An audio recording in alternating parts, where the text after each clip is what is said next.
Can we go to the next church? Time అయిపోతుంది. సార్దీసులో ఉన్న సంఘపు దూతకు ఇలాగూ రాయు. నెక్స్ట్ మనం చూస్తున్నాం, సార్దీసులో ఉన్న సంఘపు దూతకి రాయమంటున్నాడు. ఏమని రాయమంటున్నాడు? 7 నక్షత్రములను, 7 నక్షత్రాలు, దేవుని 7 ఆత్మలను కలవాడు చెప్పు సంగతులు ఏమనగా, నీ క్రియలను నేను ఎరుగుదును. ఏమనగా, జీవించుచున్నానని పేరు మాత్రము ఉన్నది, కానీ నీవు మృతుడవే. జీవిస్తున్నానన్న పేరు ఉంది కానీ నువ్వు మృతుడవే. సార్డిస్ ఎప్పుడు ఫౌండ్ అయింది? It is founded in 12th century, built on high rock, 1500 feet కొండ పైన కట్టారంట. It became the capital of Lydian kingdom and it is known to be one of the richest kingdom in ancient kingdom history. దానికి coins, currency coins అక్కడ నుండి ప్రారంభమైందంట. Currency ఇచ్చుకుంటాం, డబ్బులు ఇచ్చుకుంటాం. Currency అనేది అక్కడ నుండి ప్రారంభమైందంట. అక్కడ నుండి చూస్తే it had almost perpendicular walls elevated on which the stronghold of the city. కానీ ఈ స్థలంలో చూసినప్పుడు వారు ఎంతగానో గర్వించారు, అతిశయించారు, కాన్ఫిడెన్స్ కలిగి ఉన్నారు. ఆహా, మమ్మల్ని ఎవరు ఏం చేయలేరులే, మమ్మల్ని ఎవరు దాడి చేయలేరులే. గతంలో అనేక మంది వారిని దాడి చేద్దాం చూసినప్పుడు వారు పెద్ద కోట పైన ఉన్నారు కాబట్టి ఎవరు దాన్ని దాడి చేయలేకపోయారు. కానీ అది సైరస్ ద్వారంగా 549 BCలో క్యాప్చర్ చేయబడింది. ఎలా క్యాప్చర్ చేయబడింది? ఈ హిస్టరీ తెలిస్తే యేసుప్రభు అక్కడ ఏం చెప్తున్నాడో మీకు అర్థమవుతుంది. ఒక సైనికుడు ఆ కొండ పైన, ఫోర్ట్రెస్ పైన నిద్రిస్తూ ఉన్నాడంట. అప్పటికే ఈ పర్షియన్స్ అందరూ చుట్టుముట్టున్నారంట. చుట్టుముట్టుంచి ఎలాగ దాడి చేయాలా, ఎలాగ పైకెక్కాలా? ఎందుకంటే పైకి ఎక్కాలంటే అంట్లో కొట్టి చంపేస్తారు, పైనుండి బాణాలు వేసి చంపేస్తారు, లేకపోతే ఏదో చేసి చంపేస్తారు. అంత సులభం కాదు. పైకి ఎక్కడానికి దారి ఎక్కడుందో అర్థం కావట్లేదు. ఎట్లా ఎక్కాలి అని వారు పొంచున్నారంట అర్ధరాత్రి. ఈ పైన ఉన్నవాడు, కావలి కాసేవాడు కుణుకుతో ప్రారంభించాడంట. కుణుకుతూ తన తలపైన ఉన్న హెల్మెట్ సడన్గా ఇట్లా అనేటప్పటికి పడిందంట, కిందకు పడిపోయిందంట. మళ్ళీ అధికారి వచ్చి తిడతాడేమో అని ఈయన ఏం చేశాడు, ఆయన దీపం చేతిలోనే పట్టుకుని ఉన్నాడు, హెల్మెట్ పడిపోయింది.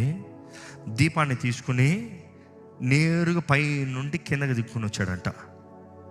ఎవరు చూస్తున్నారు అప్పటికి? పర్షియన్స్ చూస్తూనే ఉన్నారు. ఎట్లా పైకి వెళ్ళి రావాలని వాళ్ళకి తెలియట్లే. కానీ ఒకడు నిద్రలో కింద పడేసుకునే దాన్ని బట్టి పై నుండి అది దిగుకుంటా వస్తే ఆ మ్యాప్ అట్లే గీసుకున్నారంట. వీళ్ళు కిందకు వచ్చి తన హెల్మెట్ తీసుకుని మరలా పైకి ఎక్కాడంట. దాన్ని బట్టి వీరు ఆ ఐడియాని చూసుకుని వెంటనే వచ్చి దాడి చేశారంట. సరే, ఒకసారి అయింది, బుద్ధి రావాలిగా. మరలా సేమ్ మిస్టేక్. 300 years తర్వాత, 300 సంవత్సరాల తర్వాత యాంటియోకస్ III ద గ్రేట్, ఆయన ఏం చేశాడు, మరలా ఆ పట్టణాన్ని క్యాప్చర్ చేశాడు. ఎలా క్యాప్చర్ చేశారా అంటే, కేర్లెస్గా, నిద్రపోతులుగా, మరలా ఓవర్ కాన్ఫిడెన్స్తో మరలా అక్కడ ఉన్నవారు అదే రీతిగా బిహేవ్ చేశారంట. సడన్గా వీళ్ళు ఏం చేశారు, యుద్ధానికి అంతా ముందుకు పంపించి మరలా ఏమైంది, అదే మ్యాప్ చూసుకుని మరలా వచ్చి దాడి చేస్తాంలో అక్కడ మొత్తానికి పోయిందంట. సో ఇప్పుడు దేవుడు వార్త ఏం చెప్తున్నాడు చూడండి ఆ సంఘంతో సార్దిస్తూ, నీవు జాగరూఢుడవై ఉండని ఎడల, నువ్వు జాగ్రత్తగా లేకుండా నిద్రపోతువై ఉన్నావు అనుకో. వాళ్ళకి అర్థమవుతుంది, ఎందుకంటే వాళ్ళ హిస్టరీ తెలుసు. 2 సార్లు అయింది, 1కి 2 సార్లు అయింది. ఇదిగో నువ్వు కానీ నిద్రపోతుకున్నావు అనుకో, జాగ్రత్తగా లేకుండా ఉన్నావు అనుకో, నేను దొంగ వలె వచ్చేదను. ఎట్లా వస్తానో. సో ఆ మాట మీకు అర్థమవుతానికి అక్కడ ఏం చెప్తున్నాడన్నది తెలవాలి. అక్కడ వారు సైలెంట్గా, దొంగ వస్తున్నాడంటే సైలెంట్గా వస్తాం. ఎందుకంటే ముందు కూడా అట్లే చేశారు. ఈయన దీపం వేసుకొని వచ్చారు, వచ్చిన వాళ్ళు దీపం లేకుండా వచ్చారు. ఎందుకంటే ఈయన మ్యాప్ వేసి ఇచ్చాడు కాబట్టి. నేను సైలెంట్గా వచ్చి దోచుకుంటాను, దొంగ వచ్చేలాగా వస్తాను.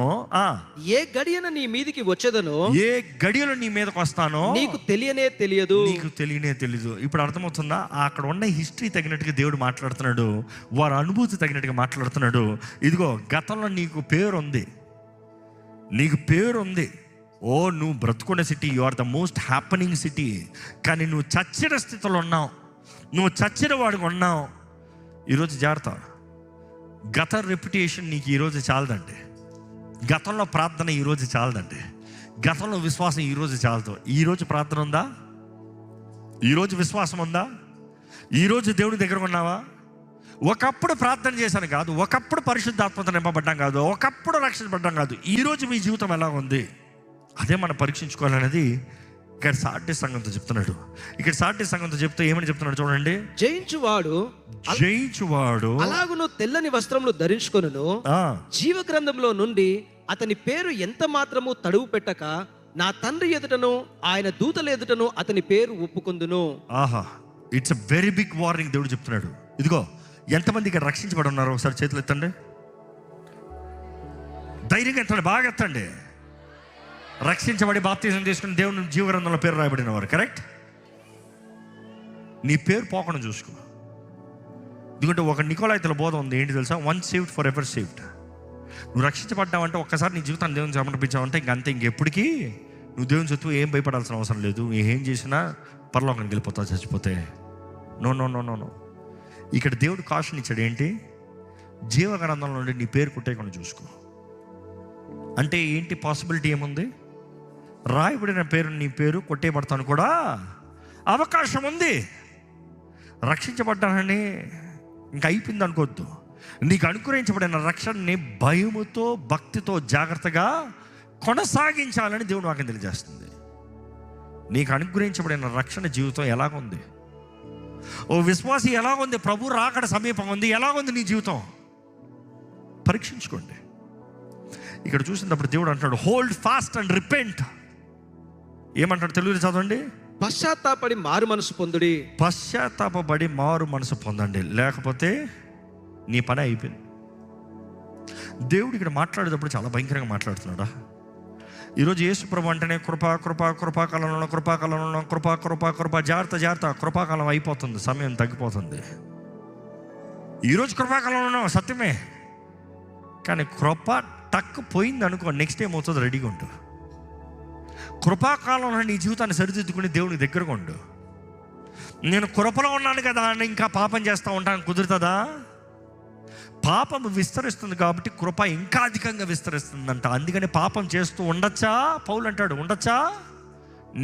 నో, కుదరదు. నీకు ఇవ్వబడిన సమయంలో నీ జీవితాన్ని సరిదిద్దుకో. ఇక్కడ దేవుడు అంటాడు, జయించిన వాడికి తెల్లని వస్త్రాన్ని ఇస్తాను. తెల్లని వస్త్రాన్ని ఇస్తాను అన్నప్పుడు ఆ రోజుల్లో రోమ్కి సింబల్ ఏంటంటే విక్టరీ అండ్ జాయ్. జయిస్తానికి, జయించిన వాడు, ఆనందం కలిగిన వాడు అర్థం. ఈరోజు కూడా దేవుడు మనల్ని జాగ్రత్త పడాలని దేవుడు చెప్తున్నాడండి.